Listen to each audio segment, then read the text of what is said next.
Olá, estudantes, sejam bem-vindos a mais uma aula de Geografia. Eu sou a professora Paula e hoje o assunto de Geografia é domínios morfoclimáticos do Brasil. Então, convido você a estar totalmente ligado aí na aula e vamos lá falar sobre esse assunto que é tão importante aí para a Geografia Física, para entender o meio ambiente, a dinâmica da natureza e suas características, tá? Lembrando que esse assunto, ele também tem um outro nome, né, que é chamado biomas, que também cai na biologia.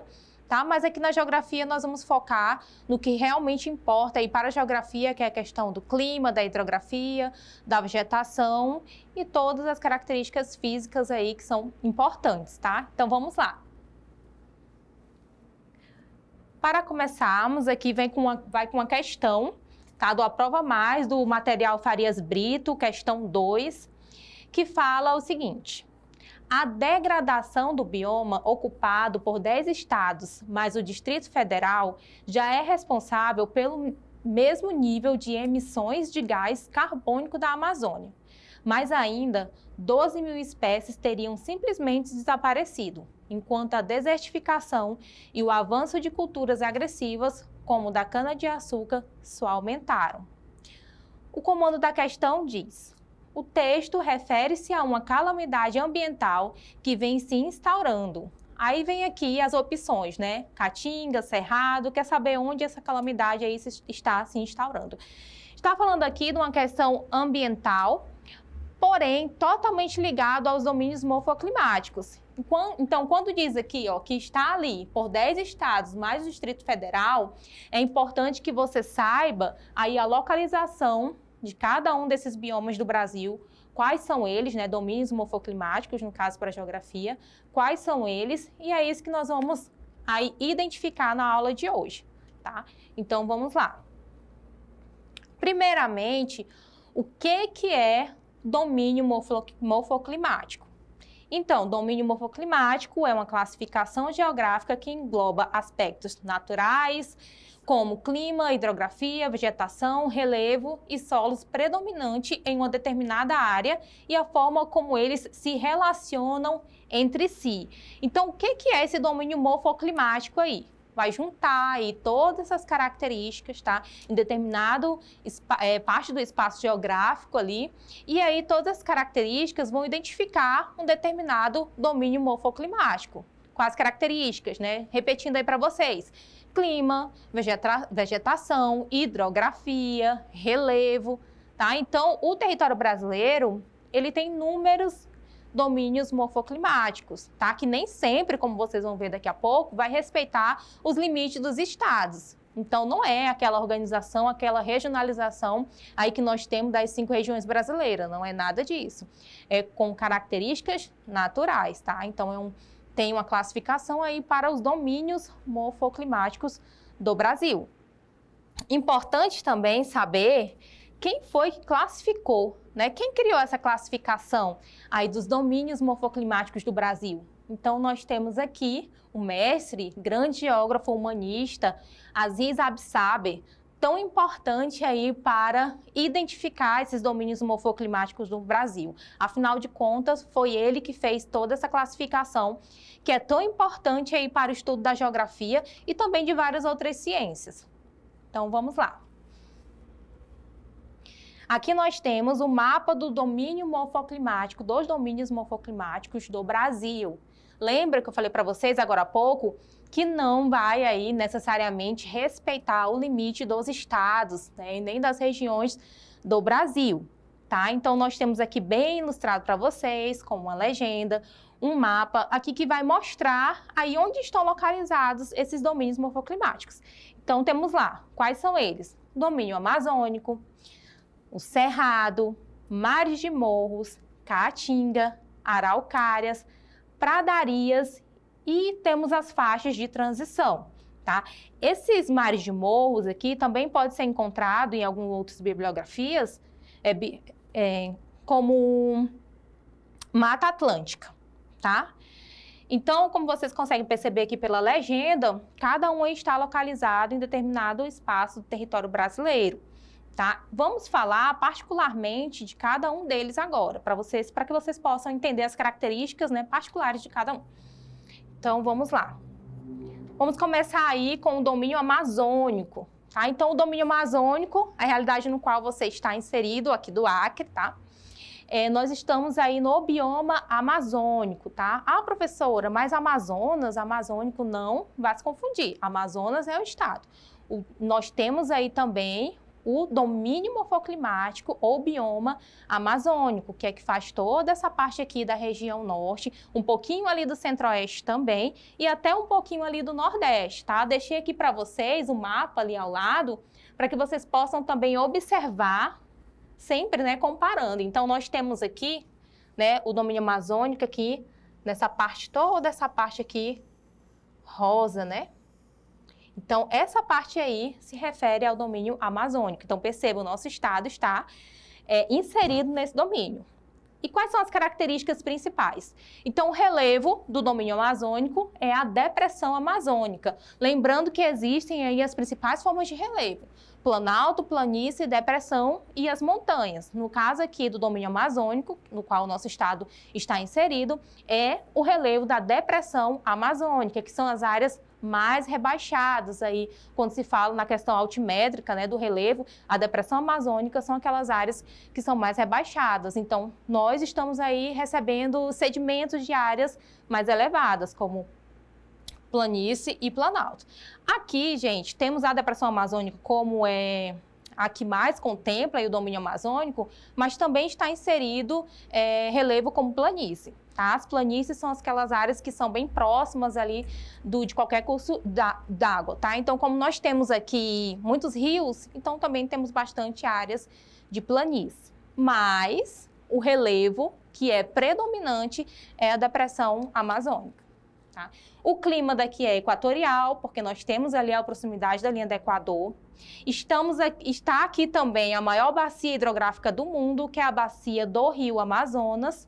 E o nosso solo é de baixo índice de fertilidade, tá? Então, as pessoas até assim se surpreendem quando fala em relação ao solo da região amazônica. É um solo que não é fértil, tá? Ele não tem grandes nutrientes no interior do seu solo, né, de forma geral, porque existe um processo chamado aqui de lixiviação. O que é a lixiviação? É a lavagem da terra pela água da chuva. Então, como estamos em área equatorial, com florestas, o índice de pluviosidade, ou seja, as precipitações, né, as chuvas, são bem elevadas, tá? Então, essa água que lava constantemente o solo deixa ele infértil. Então, o solo da região amazônica, contrariando o que muitas pessoas acham, né, é um solo considerável aí com baixa fertilidade. Porém, o horizonte ali que está mais superficial, que é o horizonte orgânico, tá? Que é a primeira parte ali do solo, da superfície, é uma parte mais fértil. Tá? Por isso que temos aí a capacidade para suportar a floresta. Porém, essas áreas mais profundas são consideradas inférteis, tá? Com baixa, na verdade, não inférteis, mas com baixa fertilidade. Continuando. Vegetação perene. O que é a vegetação perene? É aquela vegetação onde as folhas não caem totalmente, independente da época do ano. Então, você, como mora aí no domínio amazônico, já percebeu que não existe aquela parte do ano aqui onde as folhas caem totalmente, tá? Então, o nome disso é vegetação perene. E aqui também nós temos 3 classificações: mata de várzea, terra firme e igapó. O que é a mata de várzea? É aquela floresta que está sempre ali na parte seca, tá? Desculpa. Mata de várzea, parte do ano está seca e parte do ano está inundada. Então, é uma vegetação que sobrevive a 2 situações. Nós temos a terra firme, que é a parte do ano, que é a vegetação onde fica todo o ano ali seco, tá? E temos a igapó, que é aquela vegetação que sempre está ali em um ambiente aquático. Então, revisando, mata de várzea é a vegetação que está habituada tanto a épocas de cheias, né, que fica ali inundada, quanto a épocas de seca. Terra firme é aquela vegetação que sempre está em terra firme, sem estar inundada. E a mata de igapó, que é aquela vegetação que sempre está ali inundada. O latifoliada, que vem aqui após, quer dizer que as as folhas das árvores da floresta amazônica, em sua grande maioria, são folhas grandes. Então, vamos lá. Então, vamos agora para o domínio morfoclimático da Caatinga. Então, vamos lá entender, tá? Vou marcar aqui para vocês, já no mapa, onde fica aí o domínio morfoclimático da Caatinga. No interior do Nordeste, tá? Lá no chamado sertão nordestino. Quais são as principais características da Caatinga? O relevo é depressão também, tá? Áreas mais rebaixadas. O clima é semiárido. O que é um clima semiárido? O clima semiárido, ele antecede o clima desértico, tá? Então, é uma área também equatorial, tem uma situação natural ali de pouca chuva, tá? No caso, baixo índice de pluviosidade. Por que tem baixo índice de pluviosidades ali? Existe, né, um planalto aí na parte mais litorânea que impede que entre aí as massas de ar para poder, a umidade do ar para poder formar ali as precipitações, tá? Os rios aqui, eles são rios temporários. O que são rios temporários? Dependem aí do índice de pluviosidade. Tá? Então, lá na Caatinga, não chove tanto como chove aqui na região amazônica. Tá? Então, isso faz com que os lençóis freáticos não estejam sempre abastecidos, né? Então, tem uma escassez ali de lençol freático. Se eu comparo de água no lençol freático ali, né? Se eu comparo com o domínio amazônico, eu percebo que aqui tem uma quantidade de chuva maior. Então, consegue abastecer os rios, mesmo que passem uma quantidade aí considerável sem chuva durante o ano, tá? Que geralmente aqui é lá pelo mês de agosto.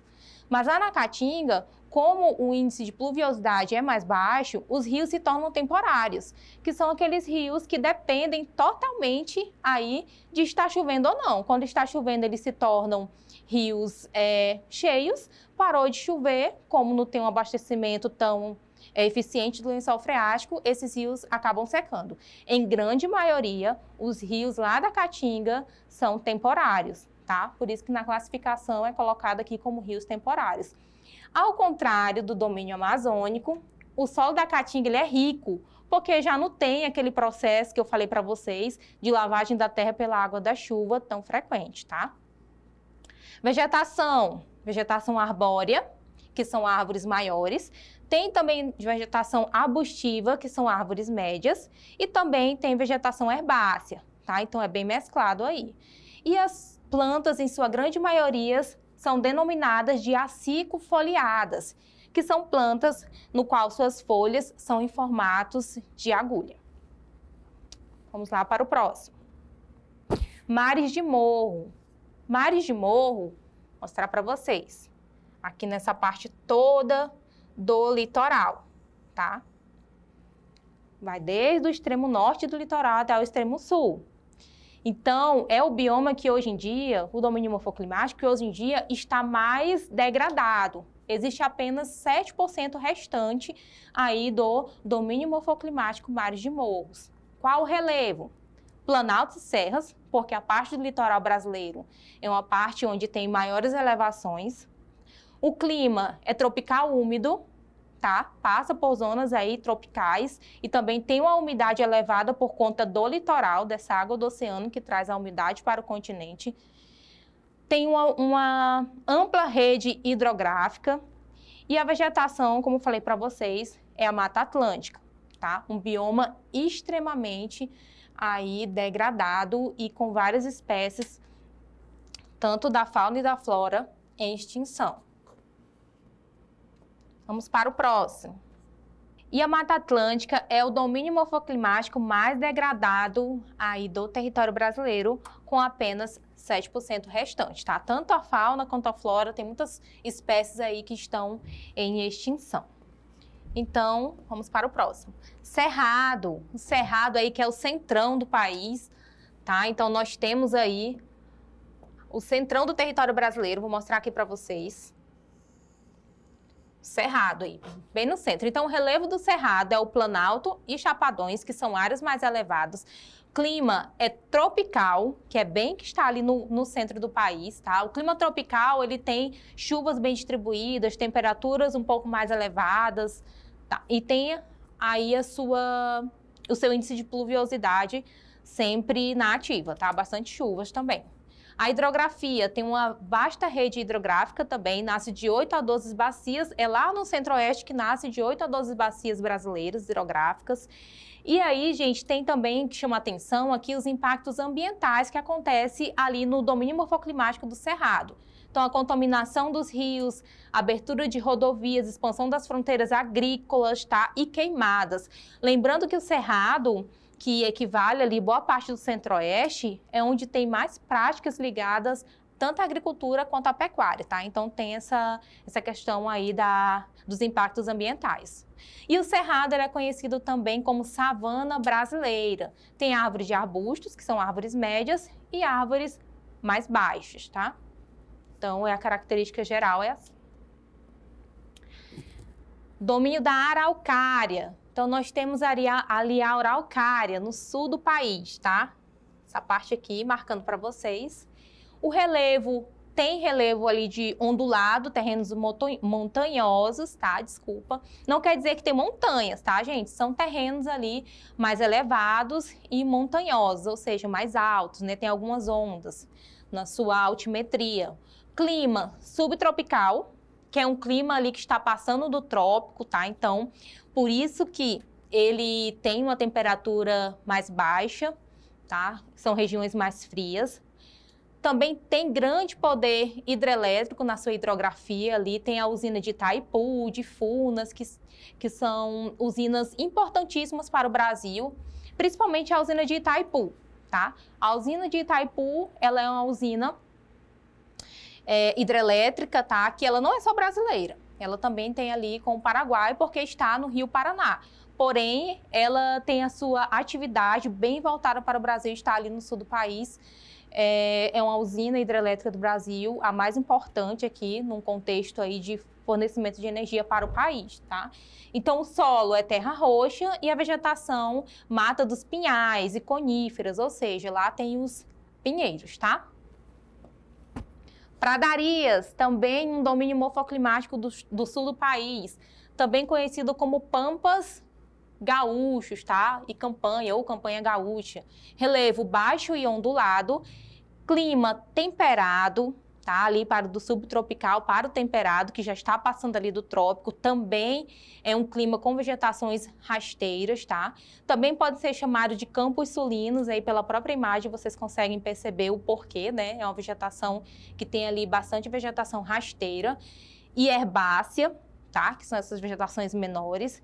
A sua hidrografia também é bastante importante com a bacia do Uruguai.